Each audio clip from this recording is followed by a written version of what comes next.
Hey, thanks for joining me this morning. I want to give you a glimpse of what we're going to talk about this weekend in our worship time. You know, last week we began looking at a letter that Paul wrote to Titus that helps us think through the question, you know, what do we as followers of Jesus do when our culture collides with our faith? And in case you missed it this week, Titus was a Greek follower of Jesus who was for years this trusted co-worker, traveling companion of Paul.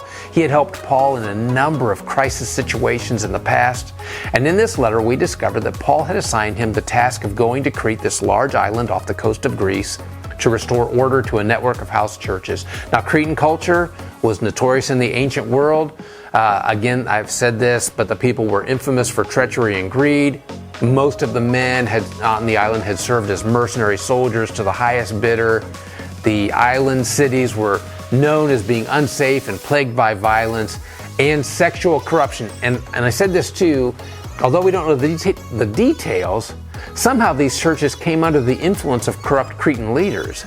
And they said they were Christians, but they were ruining the churches. So Paul assigned Titus the task of going there to set things straight. And right off the bat, when faith and culture, when our culture and our faith collide, Paul says that you and I need to know who God reveals himself to be. And if you missed that last week, please check that out.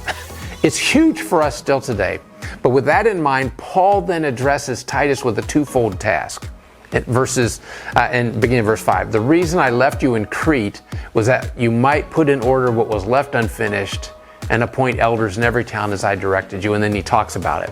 So Paul starts teaching right doctrine and conduct, but doesn't finish. And he wants Titus to first appoint new leaders for each church community, a team of what he calls elders, mature husbands or fathers, whose way of life is totally different from Cretan culture. And that's what we're going to be looking at this Sunday. And listen, whether you're online or on campus, man, I hope you can join us.